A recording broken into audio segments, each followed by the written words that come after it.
Good morning, everyone, and welcome back to the channel. Thank you so much for stopping by. Today, what I have for you guys is a brand new GTA Online video, and we have some distinct money bonuses for this next Christmas event here for GTA that's lasting over the next 2 weeks. So in today's video, we're going to be going over all the best ways that you can make money solo or even grind money with your friends based off these money bonuses. Some of them are pretty good. One of them is like a nice type of side objective that you can grind in between, you know, your heist that you're doing, or say your agency contract, salvage yard robberies, the FIB files, you name it. That's the main content you're money grinding, right? The dispatch work we're going to be talking about is one of the side content activities that you could be doing to earn double money. And we're also going to be talking about some other activities which aren't quite as good, but they do apply nonetheless. And so this video is going to be all about that. So thank you guys so much for tuning back in.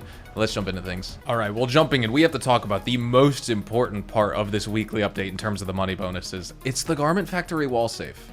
Just kidding. It sucks. But either way, we do have double money on it. So instead of, you know, $1,600 to $2,000 a day, now you'll be getting $3,200 to $4,000 a day. Absolutely pitiful, right? But I wanted to cover it. It's part of the weekly update bonuses. So if you're playing the game a lot, money will accrue in this safe. But like, wow, what a missed opportunity. I don't know why we aren't getting any more money in our wall safe with this. Like, this should function exactly like the agency, you know, where the more security contracts you do with the agency, the more money that gets put in daily to your wall safe. And that will in turn, of course, just give you more money daily because of the fact that, you know, you can go all the way up to, what is it, $20,000 cap the day. So you can make a lot of money from the wall safe with your agency, just like you can with the nightclub, arcade, etc. The Garment Factory, hands down, worst wall safe in the game. Worse than the salvage yard. Even if you don't do any of the tow truck missions to increase your wall safe bonus, you're making less money from the Garment Factory wall safe, for sure. But I just wanted to cover for today's video. Now let's move on to the good stuff. The other bonus we have is, of course, double money and RP on GTA Online Vincent dispatch work, which are the police dispatch missions where normally you're making $25,000 per mission. They have a 5-minute cooldown. So all in all, you know, it takes about 5 minutes to do. You can make $25,000 every 10 or so minutes on average, right? But now with double money, you're making $50,000. So you're getting paid in line with something like DAX work, which pays out $50,000 normally. I just started a dispatch work. We're going to check out a few just to see, you know, hopefully we can do some new ones. This is Officer Monitored, which is an older dispatch work that released with a bottom dollar bail office and bottom dollar bounties DLC update over the summer. Let's do some dispatch work right now. For the sake of this video, showcase to you guys some of the missions. Now, of course, I'm calling my Sparrow because we have to fly all the way up to Grapeseed or just travel up there. It's not worth driving your police car. I like driving land vehicles in this game. I rarely use my Oppressor Mark II because to me that makes the game really boring. But for dispatch work, I recommend you use your Oppressor Mark II, or honestly, even better, the Sparrow, because that way you can drive your police vehicle. You need to own a police vehicle yourself in order to start these missions. So you need to have your personal vehicle called. For example, that Coquette D10. You got to have that actually called out, or any police car that you own, right? Whether it's that, the new Willard Outreach Faction, whether it's the Canis Terminus, the Cara, any of the older police cars like the Gauntlet Interceptor. It's still probably the best one, better than the Coquette D10. But either way, you need to own one of those police cars to start your dispatch work. But you don't need to drive your vehicle all the way there. You just need to accept the job while you're sitting in that police car on the police computer. What I do, if I have to travel either up to Paleto Bay or Grapeseed or even Sandy Shores, I will just hop in my Sparrow. You can hop in a Buzzard, whatever, fly all the way out there and get the dispatch work done that way. With Officer Monitored, we have a couple groups of enemies to clear outside, and then we need to clear out like a videotape, I'm pretty sure. Clear like security camera footage and take that tape as evidence. So that's what this mission's all about. And I like this one a lot. I actually haven't been all the way out to Grapeseed for this one in a while. You could just use your Oppressor Mark II and start launching these missiles because, as you can see, they lock onto them. But for the sake of this video and just for the sake of how I like playing GTA Online, I like actually just shooting the enemies on foot. I love ground combat in this game. And so with that being said, let's jump in and just start blasting all these fools. They are all going down. They're all gonna die. Merry Christmas. The only thing you get this holiday season is a casket. All right, let's go inside now. Clear out the rest of the enemies in there. These are like very, very easy jobs. If you guys are familiar with the terabyte jobs or dispatch work or anything like that, I mean, these are all very simple pieces of content. Not the most exciting, you know, it's not like you're doing a heist or anything like that, but they're simple missions to get done. Very fast, very easy, and they pay out $50,000 per mission this week here in GTA Online with the double money. So once you clear out the enemies in here, again with the Officer Monitor mission, this isn't a new one. Some of the new ones include taking like narcotics from a taco van, and then the other one has you basically protecting an informant and bringing him back to Vincent. This one, we just gotta steal that evidence and bring it back. So once we leave this place, we're gonna have some enemies pursuing us, but we just want to hop in the Sparrow and get the heck out of here again and go back to Vincent's lockup. But first, I want to take out these enemies just to make sure that they don't shoot me on the way while I try and take off and I take damage and stuff like that. And yeah, right back in the Sparrow, and we are going to deliver this evidence to Vincent's lockup. This guy, hold on, wait a second, buddy. That's messed up.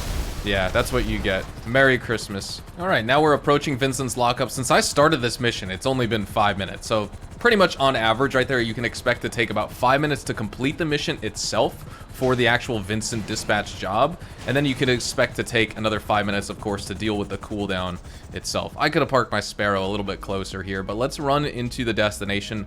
Let's give Vincent the evidence, and you will see right here, or I guess we're not giving Vincent the evidence, we're giving that guy, I don't know what his name is, but either way, $50,000 should be popping up. Well, actually, I don't see it pop up, but either way, $50,000, because normally this work pays out $25,000 normally. I don't know why it's not 30,000 like the terabyte jobs, they make it 25, but either way, 5-minute cooldown. And as you can see, we have, what is this, a Cayo Perico sleeping guard. I'll go engage with that. But while you're on your 5-minute cooldown, you know, you can get done with a terabyte job. You can do a DAX work. You can do more setups for, you know, your Agents of Sabotage DLC files. You can get done with some tow truck missions. I recommend doing a tow truck in between your dispatch work on the cooldown, because that also has a 5-minute cooldown. So you could cycle dispatch work, tow truck, and then jump into more dispatch work. And that way, at least you can keep up with the, you know, your 2 tow truck missions every single hour to maintain the maximum bonus that you're getting in your salvage yard wall save. That's a good strategy right there. But I will see you guys back in a little bit when we could do another dispatch work. 5-minute cooldown has passed. Let's start up the second dispatch work. Civil disturbance, another old one. I was hoping we would get some new ones for this gameplay video. Now that being said, while it is an older mission, or not old, it just came out with the last DLC. It's not a brand new one like the taco van one with the narcotics or the protecting the informant one that came out with Agents of Sabotage. We are still using the new Coquette D10 pursuit vehicle, and I would love to know in the comments what you guys think about this car. I really like the normal Coquette D10, and obviously the performance of this is mirrored very similarly. It's still the same vehicle, albeit with, you know, some tech arrays, emergency lighting, police upgrades, stuff like that. Maybe the speed is slightly faster. I hear that's the thing with the other police cars, but it's tough to tell right now when it's snowing out. Obviously the traction's worse and things like that. But the Coquette D10 has amazing customization. I'm not really a big fan of the Stingrays IRL. I much prefer the C6 vets, or even like C7s I'll take. The C8s, I like the look of them. I just wouldn't own one myself or buy one. I would go with an older vet if I were to become the proud owner of some type of Corvette. But nonetheless, with this police dispatch work, we need to eliminate the cartel generals, which is going to be really fun here because this is a nice gunfight we can find ourselves getting into. So let's use the service carbine, the good old trusty M16. And you know what, before we actually jump in too, let's also put on my Securaserve outfit because we're gonna be cleaning house.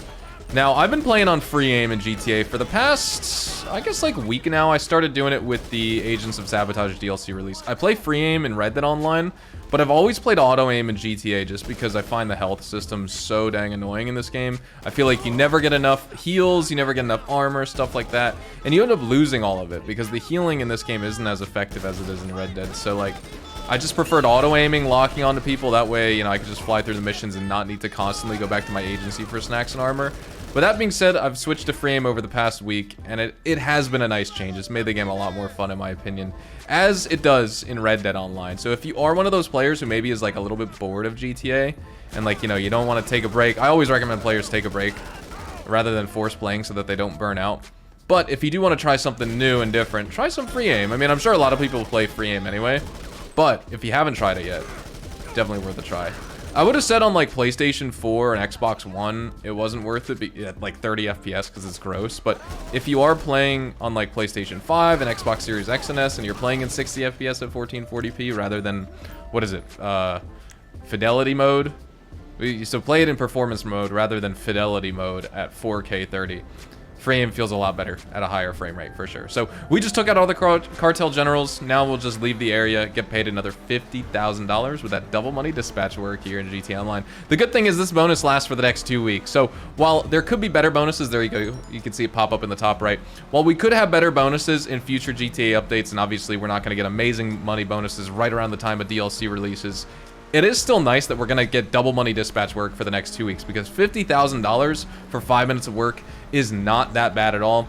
You know, you have the 5-minute cooldown, so you can't farm it over and over, but the point of these isn't to be your main money-making method for the hour. You can still keep in touch with your passive businesses. Look at this, we got a payphone hit. I didn't even call Franklin for this, I'm just passing by. We could do this on the cooldown. Keep up with your salvage yard robberies for the week. Keep doing your FIB files. You know, there's so much stuff and so many different ways to play GTA Online. You can creatively come up with a bunch of different gameplay loops, and that's why I like this smaller tier content like this to kind of fill in the downtime when you have 5 or 10 minutes to spare in between major heists or, you know, DLCs, things like that. The next money bonus we got to talk about today is the pizza deliveries. Now, if you guys are familiar with this, you probably know it's not the best content to be farming, but if you're like brand new to the game, this could be a way you can make money. I would still recommend you do something like the Cluck and Bell farm raid, but with this, you just deliver pizzas, and you get probably, call it $2,300 per pizza you deliver. You get a flat rate of $2,000 as long as you bring it in within the time limit, because there's a heat meter. You want to keep the pizzas hot and fresh for your customers, and you get between a $200 to $500 tip. All of that's going to be doubled this week, of course, with the double money and double RP, so it's probably more about like $4,600 per mission or per pizza delivery, which in the case of this, normally it's like, say you do all 10 pizza deliveries, that's about $21,500 you're going to be making from doing 10 pizza deliveries. But with double money this week, it'll be, call it, you know, $43,000, which will be nice. So that being said, let's jump in. Now, the crazy thing about this, because you should know, you can buy your own pizza this scooter, and you can obviously upgrade it and make it a little bit faster, or just use the one they provide you here. What I will mention though is that the handling on this scooter, not the handling, the traction on this thing is terrible, in the sense that if you try and go uphill, I guess it's not the traction, it's just the power. The power band on this thing sucks. So if you try and go up a hill into the Vinewood Hills where you're normally delivering pizzas, you go so slow. This thing looks fast because we're literally headed downhill right now. But as you can see, it's snowing for Christmas here in GTA Online. So what's going to happen when we try and go uphill in this scooter, where we could barely make it up a hill anyway on a dry, sunny, clear day? I don't even think we'll be able to make it up a hill, which will be kind of crazy. So let's drop off this first pizza right now. You'll see, of course, the money we can make kind of in the bottom right when we finish up the work. So for that, we get, yeah, $4,569 for that pizza. Now let's go to the next one and we'll work our way back. $4,000 payment, $569 tip right there. Imagine that's how much money you made from delivering pizzas IRL. That would be crazy. It's also funny to think about the fact that, yeah, it's snowing right here in Los Santos, and you'd figure that that would make it actually colder in game so that the pizzas would get colder faster, but it's not Red Dead Online. We don't have real-time like weather in terms of degrees of temperature, so you don't have to worry about that. The heat meter is the same as it was before. The snow is just literally a cosmetic in this game. I also can't believe this. We're delivering this to Grove Street, bro. Oh, man. All right, let's deliver the second pizza here. Here we go. Now, honestly, you don't have to worry about the heat meter kind of just in general. I was thinking about this. Like, if you're afraid you're not going to get the bonus or anything, don't worry. You have plenty of time to complete these unless you literally just go AFK. So for that one, we got paid $4,000 with a tip of $521, so a little bit less than the $549 we received before. But in literally only 3 minutes there, we just made $9,000, which is, you know, when you consider it being $10,000 per minute on average for the dispatch work, you know, $50,000 and on average 5 minutes, this is 3 times slower, but this isn't supposed to be main content you're grinding. This is supposed to be like for a brand new day one player to the game, or even, you know, just if you're just trying to enjoy this bonus for a little bit, right? This is not meant to be grinded, because even a brand new player should still be taking advantage of the Cluck and Bell farm raid and things like that. I wouldn't say this content is super worth grinding. It's just something you can do in the meantime, just to kind of switch it up. It's not terrible, but, you know, terabyte jobs are gonna at least pay you more for the time you spend on them. Same with dispatch work, same with DAX work. All those require, you know, different businesses and vehicles and stuff like that, whereas this is just free. So that could be worth it for you to earn money until you get your first business, say the Kasatka, you know, the agency, whatever you name it. But it is what it is right now. All right, we are coming up on the second to last delivery for this pizza location right here. 5 minutes and 30 seconds on this mission in total. Now remember, there are 3 pizza restaurants spread across the actual downtown city of Los Santos, and once we complete all 5 deliveries for this specific location, this content is unfortunately going to be on cooldown for, I'm pretty sure it's a 48-minute cooldown, but maybe it's 20. Either way, I'm pretty sure it's an in-game day, but either way, each specific pizza restaurant that you deliver from has that in-game day cooldown. So you can deliver up to 15 pizzas and earn essentially, you know, call it $125,000 round numbers from all these pizzas that you deliver, and you can earn that once every in-game day. I'm only just going to do the 5 deliveries right now. I'm not going to continue with more content. I just kind of wanted to showcase to you what this was like here in game. So now we're rolling up on the final location for this pizza delivery. And of course, we're gonna wipe out that sucks right there. Hold on, let's get a little bit closer. You know, to be honest, I probably could just like run to that location itself. And I'm pretty sure, okay, yeah, you have to be on foot to deliver. I was gonna say, if you could just drive up with the moped, that would be nice. So there we go. We've delivered the 5th and final pizza. Now let's get the full payout of everything here. You delivered all 5, and we made $43,092 in 7 minutes right there, which is definitely slower than doing that dispatch work, even with the cooldown. Now let's talk about one more money bonus for this week, which is triple money on the Entourage Festive Remix Adversary mode right here. You can see there's 3 versions to play. If you complete just one of these missions or one of these game modes, you will unlock the Snowman finish for the combat pistol. If you win 5 matches of Entourage, you'll receive the Skull Santa finish for the special carbine. And if you win as Santa Claus, you'll also receive the Santa's Helper finish for the heavy sniper. Unfortunately, the special carbine as well as the heavy sniper liveries and the finishes for your guns, they don't apply to the Mark II variants. They're just for the standard ones, which really sucks. I don't know why Rockstar does it that way. They should have it apply to both. But either way, it is what it is right there. That being said, you can unlock all that content, which is pretty nice. So we are going to just close out this video. First of all, I want to thank you guys so much for watching. We'll take part in this stash house right here. Thank you guys so much for watching. Hopefully you guys enjoyed today's video. Subscribe to the channel if you guys are new. Check me out over on Twitch, Twitter, and Instagram if you want to see more GTA Online content like this. I live stream GTA Online as well as Red Dead Online several times a week on Twitch. So say if you like these live gameplays and you want to see live streams from me, you know, money grinding, the new GTA update, all that type of stuff, I will definitely be doing more, of course, throughout the rest of the holiday season and into 2025. So again, thank you guys so much for watching. Have a fantastic rest of your day. Enjoy the money bonuses. Let me know if you're going to be grinding them this week, and I will see you guys in the next one. Adios, amigos.